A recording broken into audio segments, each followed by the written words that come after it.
Welcome to episode 1 of Beginning Quilting.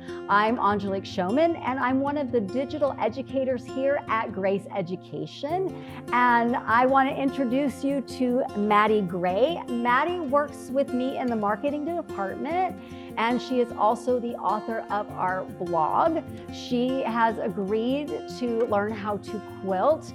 Welcome to the show, Maddie. Thank you. So happy to be here. That's awesome. Maddie has been inspired to begin a quilting journey. I am so excited to help you on this journey from learning how to quilt from start to finish. Why don't you tell me a little bit about yourself, what you do here at Grace, and what are some of the other hobbies that you have? Yeah, so I am the email marketing specialist here at Grace Company. I also work on the blog, like Angelique said. In my free time, you can find me writing, drawing, reading, or playing video games. Oh, that's really interesting. I've seen some of the drawings that Maddie has around her desk. They are amazing. I could never draw to that level. So I really think you're going to take to the free motion thing a lot easier than you probably think that you will. But what currently intimidates you about quilting? Yeah, so I have a sewing machine at home, but it feels like every time I try to use it, it's basically one thing after another. Okay. I'm struggling to find the right tension, or something funky has happened because I haven't used it in months. So like machine maintenance is scary. And then on top of that, I'm a bit of a perfectionist. So I worry that I'll spend all this time and this money, and then I won't even like how the quilt comes out. Yeah, that's understandable. That can definitely be an intimidation factor. It's like, okay, I did spend this money on this quilt, now I don't like it. But we do have a little rule in quilting, and I live by this rule. People call it different things. There's the 5-foot rule. If you can't see the mistake when you're standing 5 foot from it, it doesn't matter. I like this one. It's the galloping horse. If the horse is galloping by what you made and the person can't see the mistake, it doesn't matter. We are always more critical about what we have created than others are. Yeah. So like, for example, I just showed off that quilt that I made yesterday, and I was like, I don't know if I love how it came out. But then getting pictures taken of it and seeing it more from a distance, I'm like, oh, now I don't want to give it away. Yeah, it looked great. It looked great. So tell me why do you want to learn how to quilt? Yeah, well, working at Grace Company, I'm surrounded by lots of super talented quilters such as yourself. So anyway, I've kind of really discovered how much quilting is just another art form. And I really, as a creative person, I really like the idea of just having another way to express myself and make something really cool. So like I'm not great at painting or drawing, and so these fabric crafts have been more of my medium of doing things, and then I get something usable out of it. Yeah, the functionality is super cool too. Tell me a little bit about what sewing experience you currently have. Oh, basicly zero. We are starting. I got my work cut out for me. Oh yeah, we're starting from the ground up here, people. I've pretty much sewn like single straight lines. We're talking a fabric tube for a Halloween costume that does not need to be anything fancy, because I'm just gonna wear it once. It just needs to hold together long enough for the party. So, tell me about some of the things that you are excited to learn. Yeah, honestly, I just kind of want to learn the basics. I don't know much of anything about quilting, so I don't know if I can like point to specific techniques and say like, ooh, I'd love to learn insert technique here. But I'm just excited to kind of get the basics down and be able to make something that I'm proud of. That's really brave. Oh, thank you. To come and be like, you don't know what you don't know until you don't know it. Oh, exactly. All right. So let's take a look at the basic quilt layout that you decided on. And we decided on a basic 5x6 grid. So there's a couple different ways that you can do that. The example on this one shows 2 different block types, and they're just alternating in arrangements. You can kind of see like a stripe effect that's occurred from that. We decided to take it a little bit step further and do the alternating layout.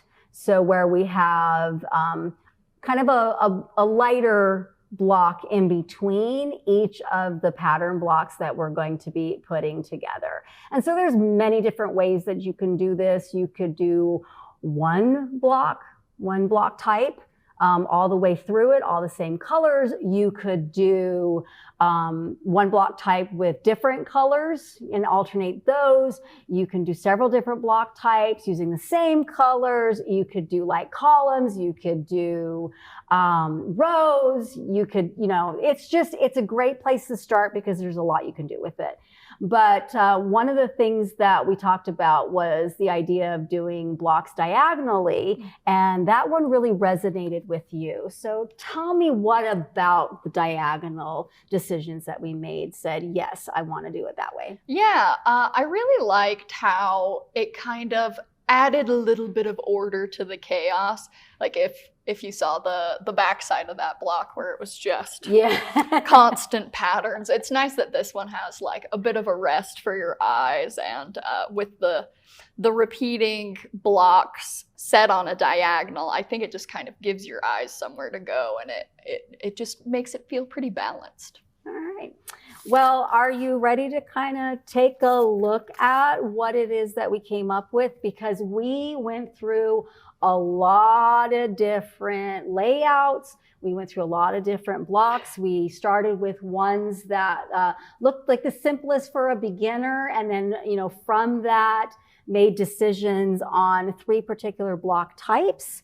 So let's move this fabric out of the way, and we'll take a look at the blocks that you decided on. So you decided on 3 blocks for this one. The first one is the broken dish. The next one is and I think I kind of bullied you a little bit into a star, the sawtooth star, just to pull some other techniques that you're going to learn from this one. And then lastly was the old windmill. So what about these 3 out of all of these different cards that we looked at said, those are the ones I want to make? Yeah, well, you'll notice we have a lot of triangles here. Okay. It turns out I'm a sucker for a good triangle. From like graphic design to interior design, I just find myself picking triangle patterns over and over again.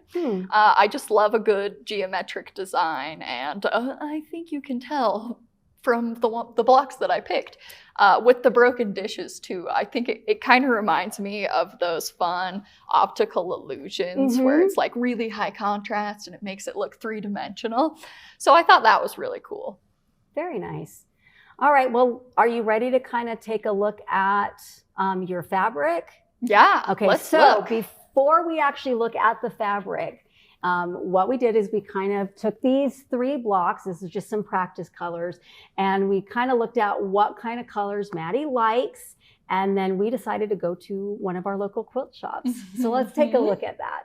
Okay, so when I first walked into this quilt shop, I don't know how many of you guys have been to a quilt shop before. I'm guessing a lot of you, but I'd never been, and there are a lot of fabrics at the quilt shop. So I kind of had to take a minute, get my bearings, adjust to all of the colors and patterns coming at me, and then I could kind of start, making my way shelf by shelf and pulling out things that I liked. But yeah, for a second there, it was a little scary, a little intimidating. I was definitely using Angelique as my pack mule the whole time. She had to carry all of my fabric for me. Thank you. I appreciate that. My workout. Yeah. Anyway, so I kept picking different patterns that fit the color scheme that I liked. And by the time we got through the whole shop, I had picked out way too many fabrics. So we found an empty table and we laid them all out, and we had to, make some cuts because, you love them all, but you can't have them all. You can't have them all for the same project. Yeah, not for the same project. So I kind of took them all in, and we really worked together to try to figure out which patterns worked together and which ones kind of didn't. There was this really adorable mushroom patterned bolt of fabric that I really liked, but in the end, we decided that it couldn't stick around because it just had more of a juvenile feel and it just didn't feel like it meshed with the other fabrics as well. So that one got the chop. In the end, I picked the fabrics that I did because Angelique and another one of our educators, Jenna, really helped me think about like the different kinds of shades that you want in a quilt to help it all come together. So you want dark colors, you want light colors, and you want in-between colors. And then on top of that, they also bullied me into an accent color because I am kind of a neutral sort of a girl. I like a lot of beige and beige and beige. So anyway, they talked me into adding something a little more exciting that would help it really pop and give your eye somewhere to look as you examine the quilt. All right, well, let's take a look at the fabrics that you actually chose. Yeah, let's do it. This one is one of those mid-tone fabrics, but it adds a bit of a pattern. So I really like the nice natural design meeting kind of a more structured pattern. Mm-hmm. I like this one because we got to add a little bit of stripes because we have those alternating colors. But you also, because some of the other fabrics that you picked are very like naturey, we had the leaves in here to tie that together so we didn't have a, oh my gosh, stripes thing happening, but we're getting it in a more subtle way. Yeah, I think it really blends. Next up, we have, believe it or not, beige. This one's really cute. I really like all the circles. I think it just gives it this fun. It almost nods at a floral without actually being floral. Mm-hmm. Yeah, and we'd seen this in a couple of different shades, and I did try to get you to get one a little bit darker, and you weren't having none of that. No, I fought back. Let's look at our next one. All right. Oh, I really like this one. Yeah, this one's more of like a kind of traditional floral.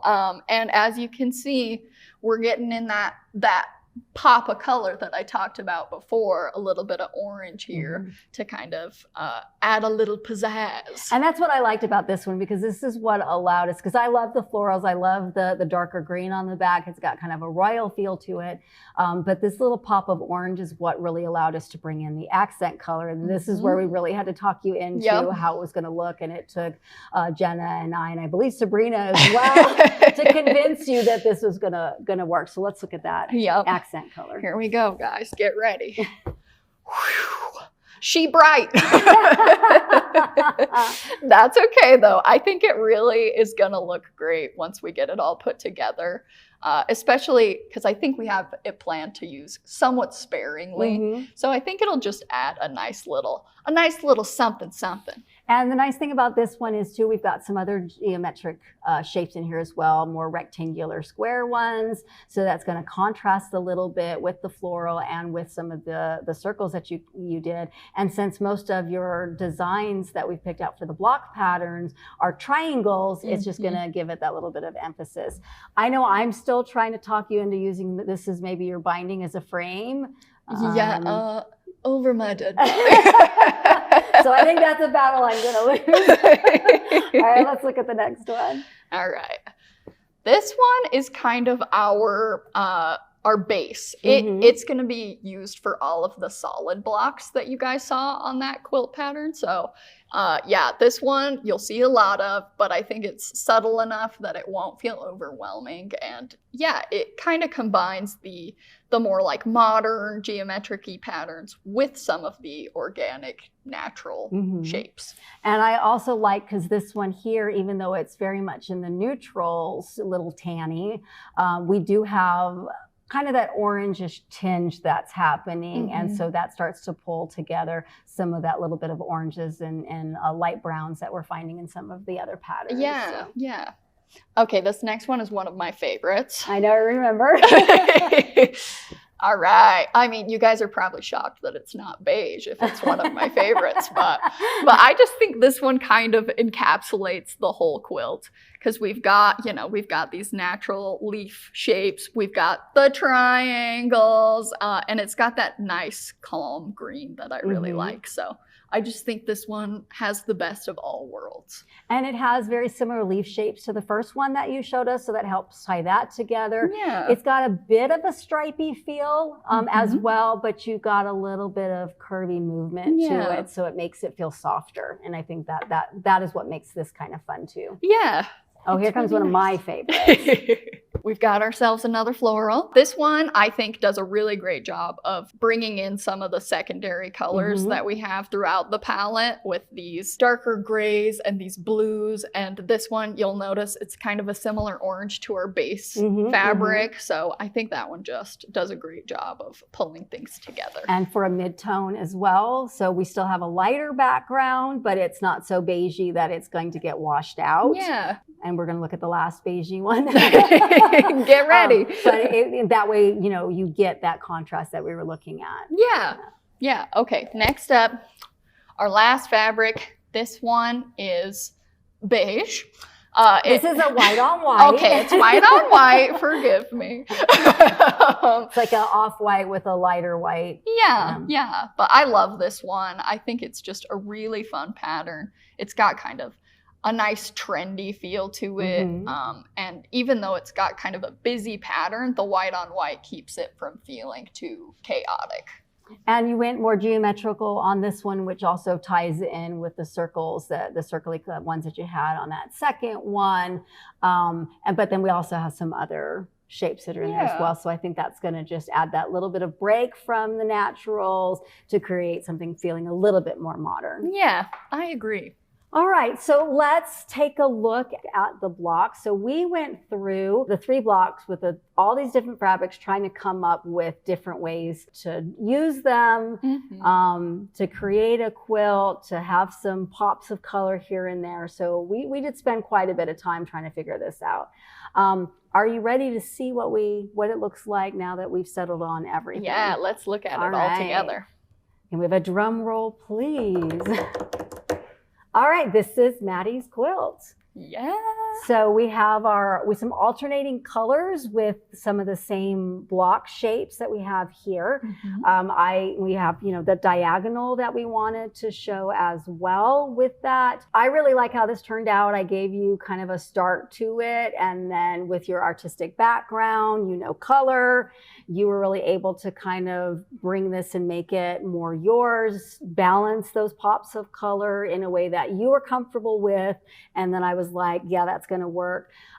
We did have like a couple of places where it just looked a little blank because we didn't have enough contrast. So I did have to kind of talk you into, let's flip those around a little bit. But overall, what do you think of the plan here? Yeah, I love it. I think it looks really good, and I'm really excited to see how it comes out in real life. All right. Well, all of your blocks are going to be 12.5 when we pre-finish them before sewing them together. So your final blocks will be 12 once they're all sewn together. We're not doing any sashings or anything with this one. We want to keep it simple. We'll still in the process of trying to figure out what binding to use. This is not uncommon for me.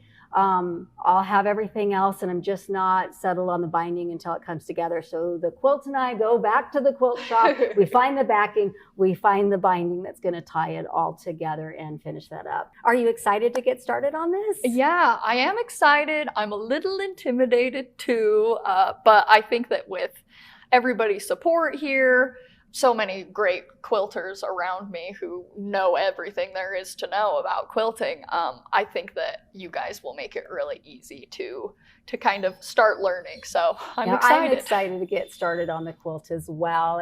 And also, you know, being so candid and letting me know what it is that you're concerned about. When we move into the next episode, we can kind of look at, okay, how do we make sure our machine's ready to start? I mean, everybody wants to get straight to the piecing, but we'll definitely get you comfortable with, so when those things go wrong, because Murphy is involved in quilting and that will happen. If you would like to sew along with us, we're going to have a list of supplies that you will need for this quilt. Maddie's going to post it on her blog. So tell us a little bit more about your blog. Yeah, so I write a lot of the quilting blogs here, and my friends here help me out a lot. As you know now, I do not do a lot of quilting, but I do know quite a bit about the theory just from you guys, me basically interviewing these guys regularly and being like, okay, tell me about how you bind a quilt on a machine. That's a recent one I wrote. You can check that out. But as far as this goes, I'll just be talking about my experience learning to quilt. I'll try to cover, all of the things that I struggle with, the things that come easily, the questions I have, and how those questions are answered. So that if you guys are just starting to quilt for the first time, this maybe gives you a first step of something to follow. Because I know that if I was on my own, I would feel so much more intimidated than I do now. So hopefully this is just a great resource for you all. And I want to thank you because I'm really excited to be able to not only share this gift with you, because that's how I was sewing, but this is how I got into quilting, as somebody kind of shared that gift with me, and, allowing me to kind of help you through this and come up with things, because you've also helped me get a little bit out of my comfort zone. Like I love the colors that you've chosen here. It wouldn't be something I would put together, but You're telling me you don't love beige on beige? I don't love beige on beige. I really like bright colors, and stuff, but this is going to be a nice, cozy, warm quilt. It's got that little bit of color. We're doing some blocks that maybe isn't something I would gravitate to.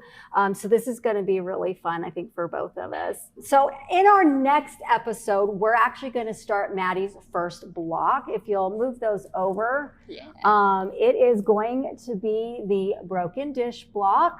One of the great things about this block as being a starter block is it's going to be a lot of half square triangles. And half square triangles are a great place to start because you can arrange them in so many different ways to create all kinds of patterns. So assembly is going to be pretty easy. I'm going to show you kind of a quick method to do that when you've got multiples. Probably might even show you the longer method, because sometimes you only need one, right? So you don't necessarily have to do it in the 2Z. So that's what we're going to look at next week. How are you feeling about that? I'm excited. I'm excited to get started. Well, if you have any questions about this project, feel free to leave comments in the chat underneath the video here. We'll check it periodically and answer those questions. And if you are going to sew along with us, I think Maddie and I would love to see what 8 fabrics you come up with for this quilt. So take some pictures and throw those in the comments as well. And maybe we can feature them at the beginning of our next episode. In the meantime, again, thank you for joining us, and I hope that you sew with love and grace.